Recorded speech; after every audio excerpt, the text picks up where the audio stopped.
everyone. I'm Juliet Overland. I'm the Associate Dean of Student Life at the University of Sydney Business School, and it's my pleasure to welcome you today, this afternoon, to the second in our session of Our Place Live, Research Connections. Before I go any further though, I do want to acknowledge that the lands of the University of Sydney are built on the land of the Gadigal people of the Eora Nation, and we might all be in different places today, but I am currently on Gadigal land as well. I want to pay respects to elders past, present and emerging, and also to acknowledge that this land was never given away, sovereignty has never been ceded, it is, was and always will be Aboriginal land.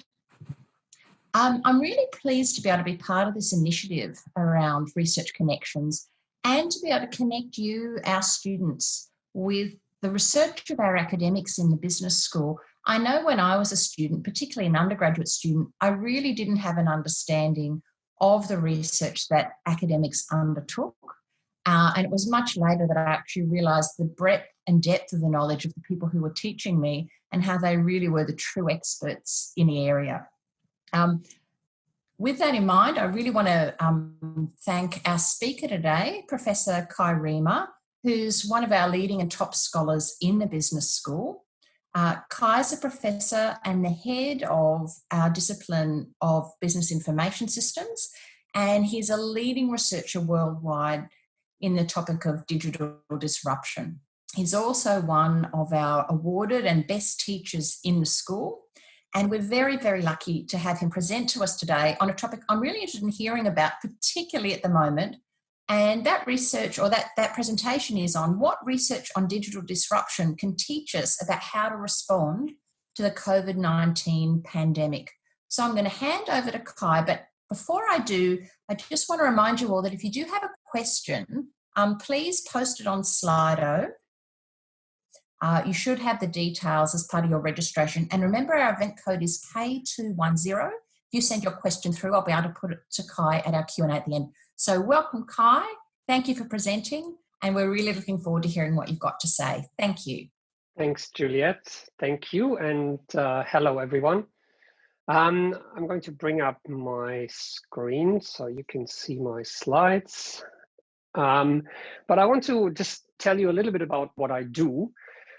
So as Juliet said, I'm currently head of discipline in business information systems, and our discipline sits at the intersection of technology and business. So we're not developing any software, nor are we really into the computer science side of things. We have other people in the university who can do this. This is really at the intersection of people, of businesses and technology, what people do with technology, how technology changes our world, how businesses rethink themselves. And in my case, or some of the things that I do, it's really about how technology disrupts our daily lives, but also businesses and markets, brings new opportunities, but it also makes life a little bit harder for businesses sometimes.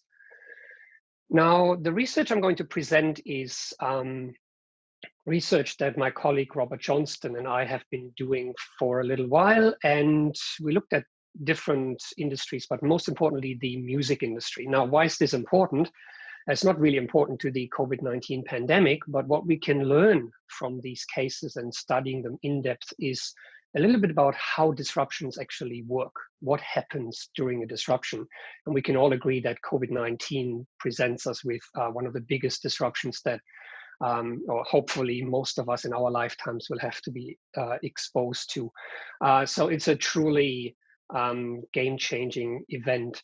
And so one of the things that I want to point out right away, and I'm going to then use the music industry to show you, is how disruptive change is what we call path-breaking change, or akin to a paradigm shift. Now, the word paradigm shift is incredibly overused, so I will use it in a very specific way, in the way that Thomas Kuhn was a sociologist of science who studied how the sciences make progress and how the sciences go sometimes to these big shifts from Newtonian to Einsteinian science, or physics in that case, and what happens during those big shifts. And disruptions in industries or in our daily lives share quite a few similarities with what happens in the sciences, because science, after all, is also what people do. It is a social practice, and it has to do with the way in which we think about the world as well.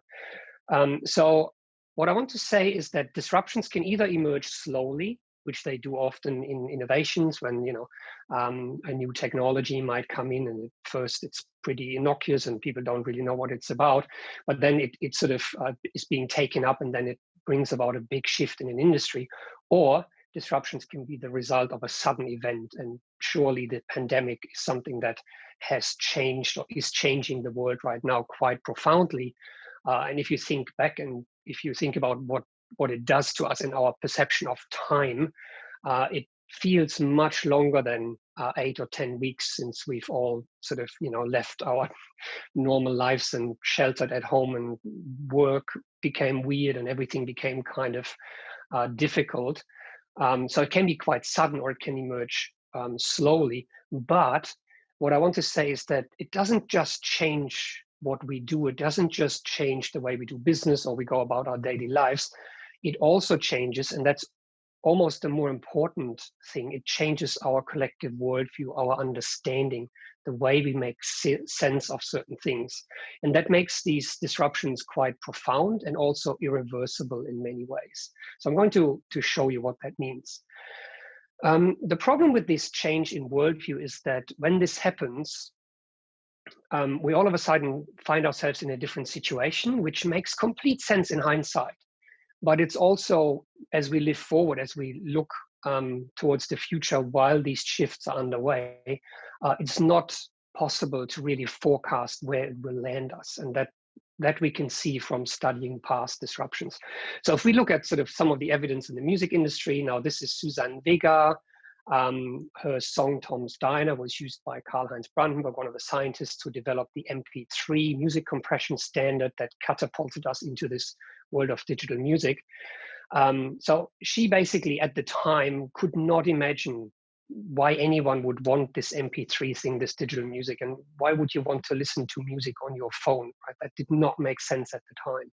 Seems like a pretty stupid thing to say right now, because in hindsight, of course, makes complete sense. How else would you want to listen to music other than streaming it on your phone? On the other hand, looking back, right? So this is Moby, obviously, saying our kids, our grandkids, they will be baffled by the idea that at some point people actually owned music.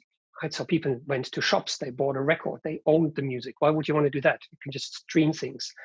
Music is just there. So what music is and how we think about music and how it sits in our lives has completely changed. So I want to just draw on this to just learn something, and then we're going to talk about the COVID-19 pandemic.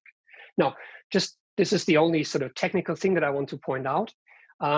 In Kuhn's work on scientific revolutions, a paradigm, and I use already a simplified version, a paradigm refers to both the way in which we go about things, the way in which we do science, or in business, the practices, the business models, what we do, but also how we collectively see the world, the worldview, what makes sense to do. The problem, though, is that under normal circumstances, the paradigm is largely hidden. It's invisible. It's just what one does. It's taken for granted. No one would ask a question about, should there be records? That's just what music was, right? If you didn't buy music, you bought a record. Today, obviously, that seems a bit anachronistic. Why would you go and buy a CD? You might, but you wouldn't tell anyone because, hey, that's pretty old-fashioned. So what I want to say is that disruptions go through these different phases. You have this business as usual phase where everyone sort of goes about doing business, everything's normal. Yeah, so that's the thing that we just left behind. Then you have the emergence of the innovation or the sudden event with COVID-19, and the world is plunged into crisis. Things are just not the same. We have to cope with things that have happened to us, but it's not quite clear where things are heading. And then there's a transition phase as new things become apparent, as a new way of working, a new way of living, a new way of doing business is articulated. And then we go into a post-disruptive normalization where we go back to a normal way of life. And looking backwards, the change makes complete sense when right now, looking forward, it's quite unclear where things will land us. So that's the phenomenon here. So I'm just going to walk you through the music industry for 5 or 10 minutes, and then we're going to talk about COVID-19. Now, you can ask questions later about the music industry. I'm fine with that, but you can also ask questions about what this disruption means for COVID-19. And Juliet will obviously collect those questions and we can discuss them later. Now, let's go back in time, the time when music was the thing that you bought as a record. So you would go to a shop, you can listen to music there, or you hear it on the radio, but the access to music is fairly restricted, right? You can, maybe listen at a friend's house, but you have to own the record. Later, you could do mixtapes, right? Cassettes, but in the first instance, it's pretty much just the record that you buy. And the whole life revolved around owning records. So this is furniture to hold CDs. People would display their music collections in their living rooms to show off, their taste, and it become part of your identity. You basically sort of displaying your music, but also it's about high fidelity. So a lot about the sound quality. So you've got these big speakers, you've got these equipment to listen to music in your living room, of course, because where would you listen to music? In the perfect spot, calibrated, right distance from the speakers on your couch is where you enjoy your music. You can already see how things have changed a lot since then. But that's the world we were living in before digital music happened. Now, MP3 was never designed to disrupt the music industry. It was research, it was basic research. So what happened is some clever people in acoustics research, they were looking at how the ear perceives sound. So they created this computer algorithm that could filter out sounds that people couldn't hear, making music much more compressed so that it became shareable as files on a computer. And so what happened then is that at some point we had what was called Napster. It was a tool, a peer-to-peer file sharing tool that, first of all came up in US dorm rooms, in colleges and universities, and people started sharing music. So you would take a CD, put it in your computer, rip off the files, you would share it online, and you had access to all this music.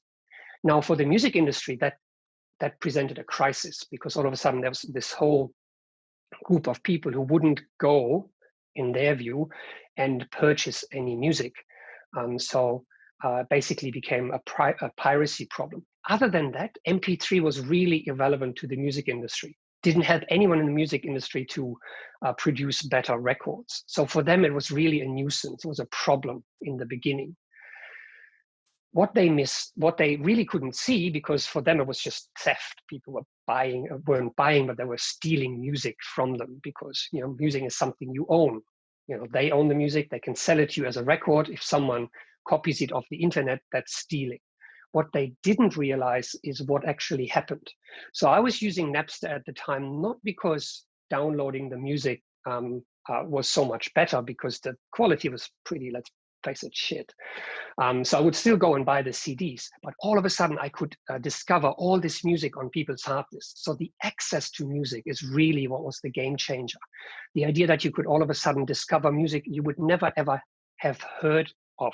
That was the big game changer that got people really excited. It's only very few people who just started harvesting a lot of music, but it opened this new world that the industry couldn't make sense of. But it plunged them into crisis. And it took a while for new models to emerge. And it was actually a computer company, Apple, with their combination of the iPod and then the iTunes music store, who were the first to articulate how you could actually make money from digital music. Now, that was the game changer for the industry. All of a sudden, you could make money by making it really, really easy and convenient for people to download songs for 99 cents. And that then put the industry on a new path. That then gave a way forward for digital music to emerge. And from there, we evolved into streaming, of course. But the big shift was with the articulation of a new way of doing business.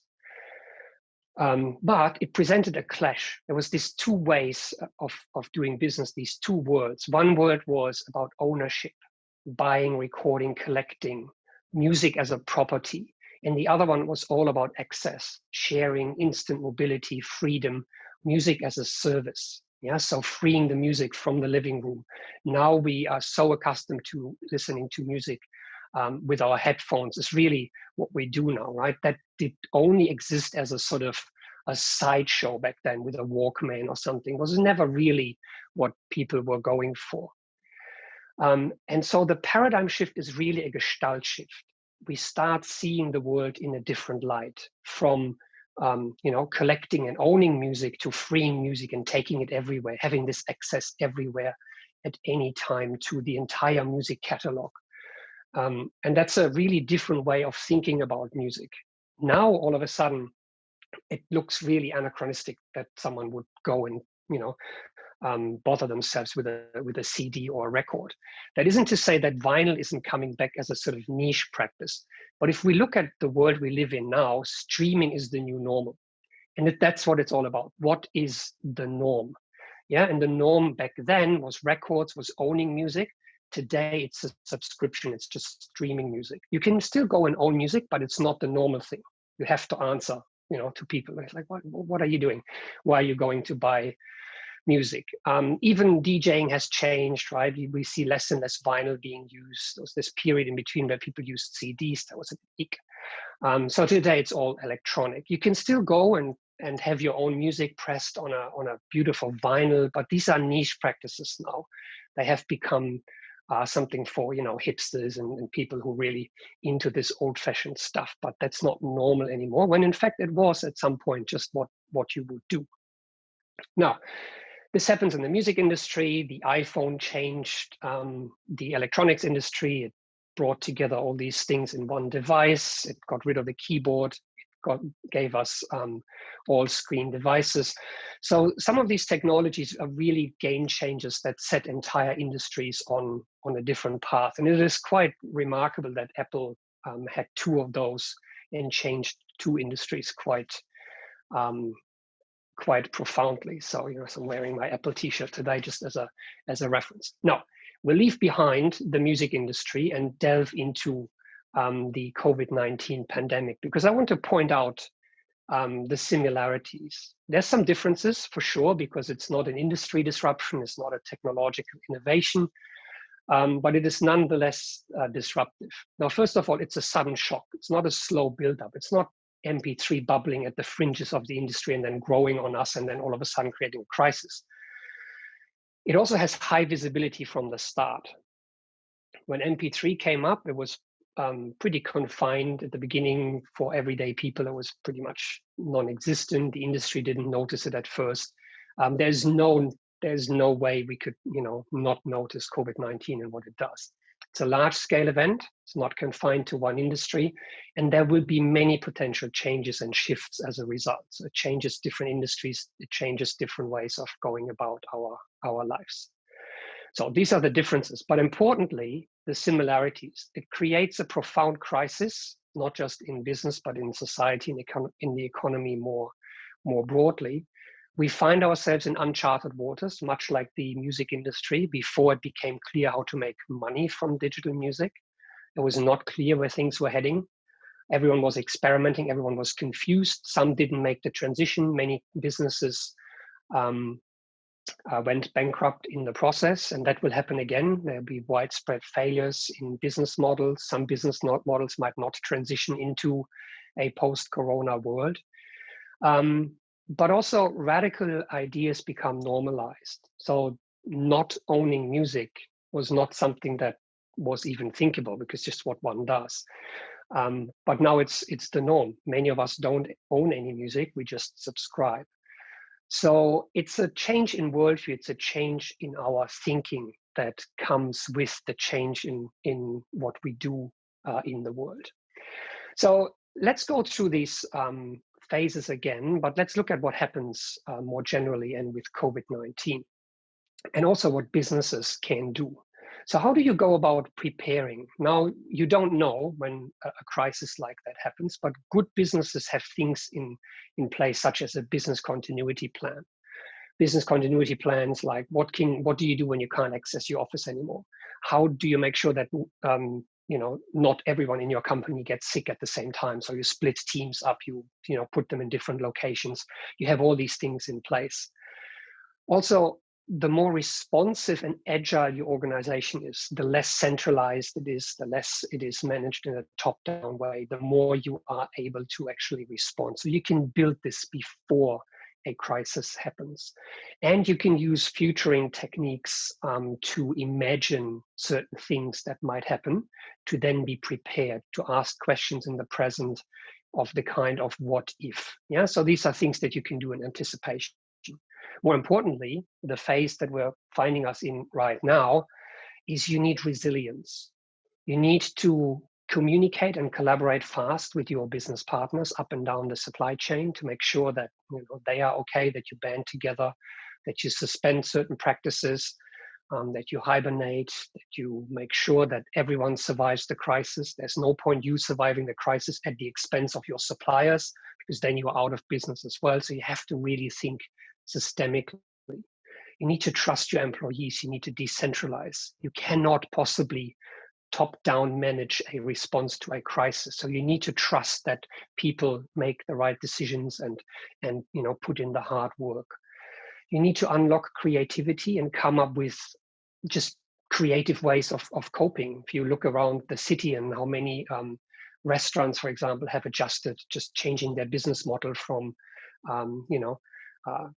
really high-end restaurants who are all of a sudden doing delivery, right? There's businesses who deliver cocktails, things like that, things that didn't exist before that all of a sudden happen.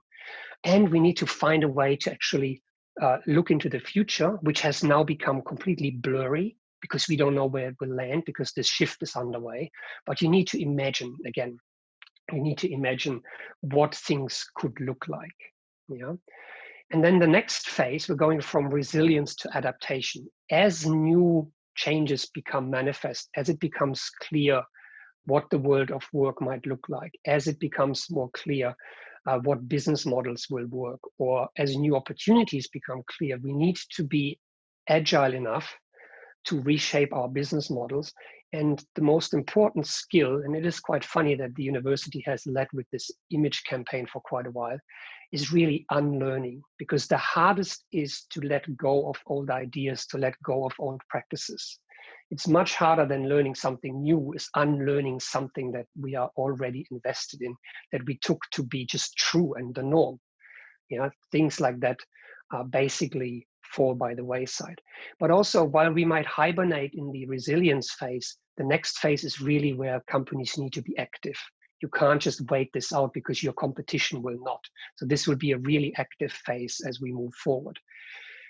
And then as we come out of the crisis, and after the crisis is before the crisis, we should learn from this. We should break this well-known cycle of panic and neglect, where we panic when the crisis happens, but then as we move along and things go to some sort of normal, we forget all about it. We should really use the opportunity to learn and build further resilience and agility for when the next shock might come. And as we move in more uncertain times with climate change happening, there will be more disasters and shocks in different parts of the world. They might not all be of the same size and magnitude, or fingers crossed, hopefully they will be not. But it is pretty sure that companies and businesses and economies and societies have to become more resilient to these shocks. Now, I don't have the answers, but as we do at the university, we have lots of questions. So here are some questions about different parts of society and business that we can ask now. Yeah. So as we come out of this, as we enter the transition phase, there will be questions about how to manage hybrid work settings. Remote work will be here to stay. Some people will go back to the office, but not everyone. How do we actually go about managing this? How will work arrangements change? Will we see more contract, more gig work? There's now real worries that the response to climate change might be derailed by the pandemic because the attention is not on the problem, but also there might not be enough money in the coffers of businesses to continue with the transition to a low carbon economy. We see problems now in many of the tourist destinations in Africa and Asia where animal and wildlife conservation is dependent on the income from tourism. So there's a lot of hidden problems that we now have to face and do something about. How will our cities change? In Europe, many cities are trying to ban cars. They're trying to make more room for bikes, for pedestrians. At the same time, people will not want to be on public transport. We have to socially distance in the first instance. So that drives people into cars. So there was an article in the Sydney Morning Herald this week about a possible Carmageddon as people move from public transport to cars. And as we make more room for bike lanes, we might spend even more time in traffic, which means many people will work from home for quite a while. Travel. Will we ever go back to traveling like we used to travel? Will this change, or will we go back to normal? Maybe there will be a resurgence. Once we have a vaccine, maybe everyone wants to travel to get out more. We don't know. And finally, I picked social security. There's so many other areas around the economy. All of a sudden, radical ideas that used to be at the fringes become part of a mainstream discussion. Universal basic income. Spain is actually rolling out UBI. That is something that wasn't thinkable before this pandemic. 12 weeks later, we find ourselves in a new reality where these things become part of a discourse or even part of reality. Now, many of these things my colleague Sandra Peter and I have been discussing on Sydney Business Insights. We have this new podcast, Corona Business Insights. So a lot of these things that I've just mentioned are in some of these little episodes on commuting or how the office changes, productivity and remote work, what it means for the oil industry. And there's more to come as we do a couple of these every week. Now, I'll give you some key takeaways from this, and then we'll enter into a bit of a discussion. So the first thing is that when a true disruption unfolds, it cannot be predicted where it will land us because the way in which our understanding changes. Any prediction would have to happen on our current understanding. As the understanding changes, that will change. So we cannot linearly extrapolate. What we can do is be agile and responsive as we move forward to adapt as the transition happens. But anyone who claims that they can tell you what the world will look like once we're coming out of this is just talking nonsense or has an agenda to push a product or something. So we need to be patient. Doesn't mean that we're being passive, right? We need to be active, but we need to know that it's not clear where we're heading. And once the worldview changes, the world will never be the same. But it's also unfair to blame people in retrospect, because we need to remember what it feels like right now, where things are really uncertain. As we come out of this, we might look back and say, oh, yeah, that was obvious, but it's really not. And the key to survival is always learning, but more importantly, unlearning, the ability to let go of certain things that we now know are normal or that were normal. And that's the hardest part of learning, right, is unlearning.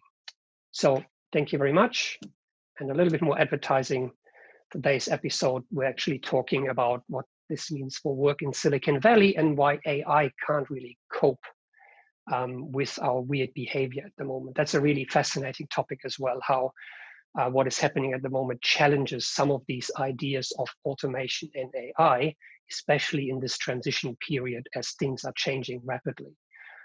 So happy to discuss any questions you have. Hope you have submitted some, or please do via Slido.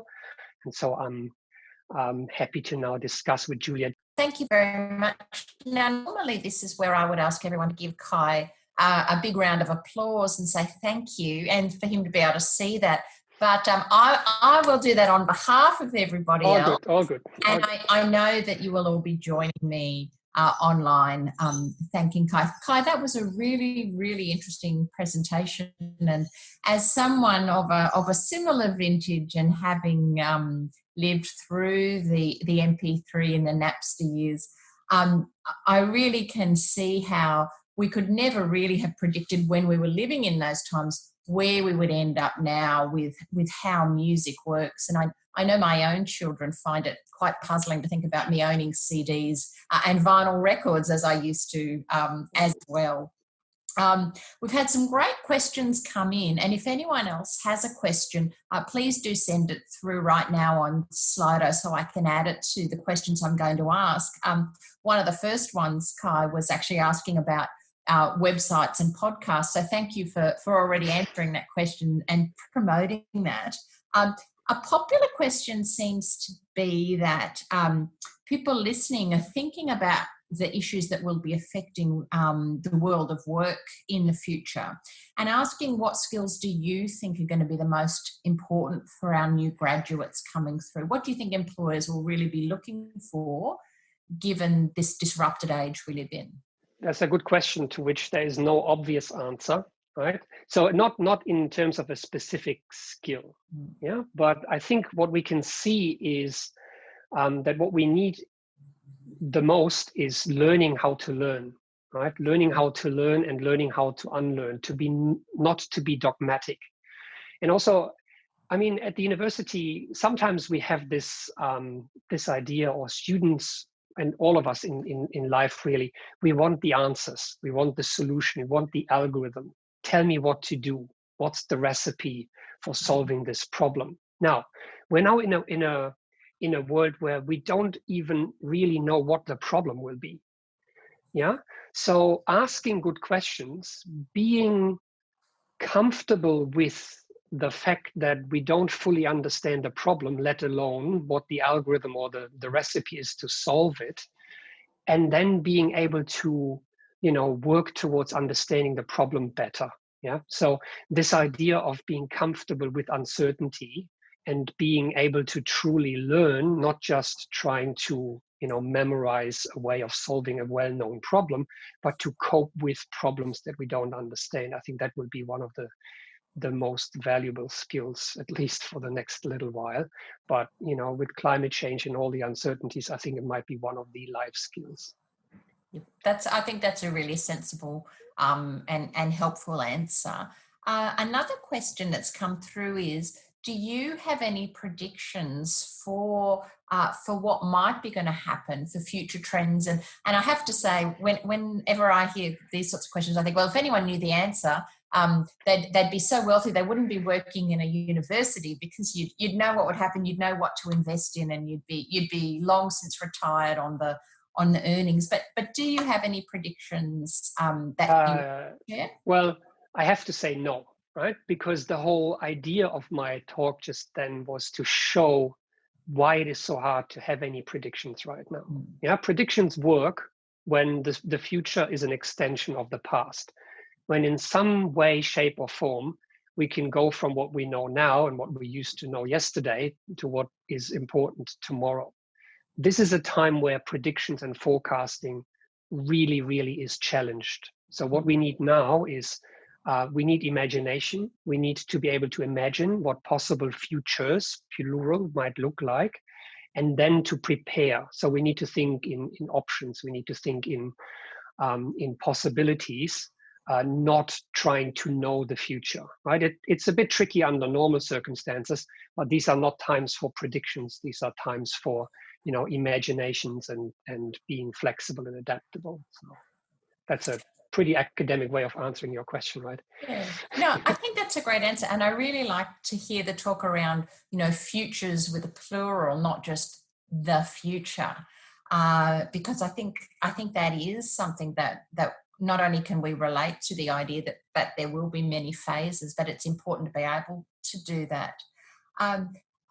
A great question has come through, and it's a question about, perhaps the new normal. And I think we're all hearing the word, when things get back to normal, or, when we can do things normally again.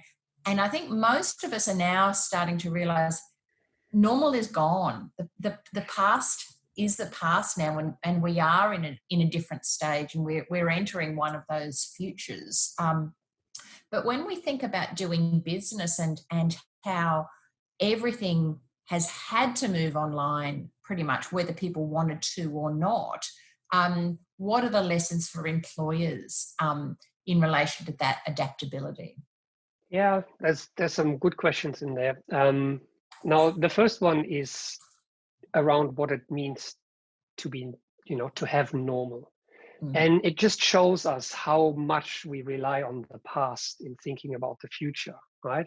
And how unsettling it is that what we know is normal is not what the future will be like. So that's a really unsettling thought. But we have to stay with that, because it's also an opportunity, right? So it's also an opportunity to bring about change that we might want to keep. So for many businesses, or for many employees who might have wanted to have more flexibility in their work, this is a chance potentially to hold on to some of that flexibility, I should say, and to show how this can work. For others, it won't, because many people, for various reasons, find working from home a really terrible experience. Yeah, let's face it, not just because of bad broadband or anything, but because of disruptions, or they can't self-motivate. Too many distractions. They need the social contact. They need to be out and about and to put distance between the home and work. For others, they embrace it. Yeah, we've seen around some initial findings around school children, where people who really struggled in the classroom all of a sudden became really good students in the last 8 weeks. So what we need to do is we need to try and learn and find ways to keeping the good things that we experience in all of this misery, and hold on to that and learn from this, and then make sure that we cope and make changes to the things that are really bad. And let's face it, anyone who can work from home is in a privileged position, right? We mustn't forget that. For many people, that is not an option. Many people are losing their jobs. Many people are not as lucky. So we tend to forget sometimes that this office work world is a fairly privileged one. So sparing a thought for anyone who is in hospitality, for example, who had their life really disrupted, right? Yes, or in travel. Or in travel, yeah, absolutely. Yeah. Tourism, right? Yeah. So I think that's a great answer, Kai. And I think certainly when I think about my own experience, if someone had said to me at the end of last year, you'll spend a period of several, perhaps many months working exclusively from home, I would have said, I don't think I can do my job from home. I don't think that's possible. And yet suddenly it is. And I think we've got time for one more question. And I think this one is a great one, which is asking, have you observed, or what you've observed from businesses trying to adapt to this changed environment, with people working from home and working online? Are there any that you would call out as having adapted particularly well so far? I think it's a bit early for that. Mm-hmm. I mean, we can draw on our own experience. I think the university has done a good job, I must say, because we've reacted fairly decisively, especially in the business school. We had good contingency plans in place, and we transitioned pretty well, making the best of a really bad situation. So I think looking back, we will find that many things were done decisively and in the right way. But we shouldn't forget that this is not normal, right? This is not what we aspire to. And we shouldn't forget that when we move teaching online, we will discover some really cool things that we might want to keep, but that we're also losing a lot, right? There's things in the classroom that you just find very hard to replicate. Like for example now, right? I have no visual feedback from the audience to know how things are going. I can't really react to this. I can't just pick up on someone who looks quite questioning and say what is puzzling you. So you have a much richer way of relating and also teasing out ideas, right? I believe. So we shouldn't forget that. So I'm not really answering your question, because I do think it's too early to know who's doing a really good job. But I think rather every organization will look at what they are doing to see what works and what doesn't. So what of the things that we have done were really good, and what are the things that we should do better going forward. That's wonderful. Now, before we wrap up, Kai, are there any closing comments you'd like to make overall? Any message you'd like to leave everybody with? I'm really putting you on the spot with that one, aren't I? Yeah. I think a realization that no one can really know where things are headed, and so people who stress about not knowing what the future holds, I think as we are in the middle of a quite profound disruption, as history is being made, basically, as what used to be normal will become history. So we're making history in that sense. People should just find comfort in the knowledge that everyone is in the same boat and no one really knows where things are headed. So we need to be patient, but we need to be active in being involved in shaping that future in the best possible way. Hi, that's fantastic. I really want to thank you for taking part in the Our Place Live Research Connections webinar today. I really want to thank everybody who has been listening in, those of you who sent us questions. I'm sure you've enjoyed Kai's presentation as much as I have. And I hope you'll tune in again next week when we'll have another one of our great academic scholars to present to you. And I also want to thank the team behind the scenes. They know who they are for the hard work they've done to make this possible. So thank you, Kai, and thank you, audience, and thank you team members as well. Thanks, Juliette, and thanks to the audience for listening and for signing up for this and for showing your interest, and also to the team and to the business school for making this possible. I think it's a fantastic initiative. So well done, Juliette. Thank you. Thank you. Thank you, everybody, and goodbye. Bye.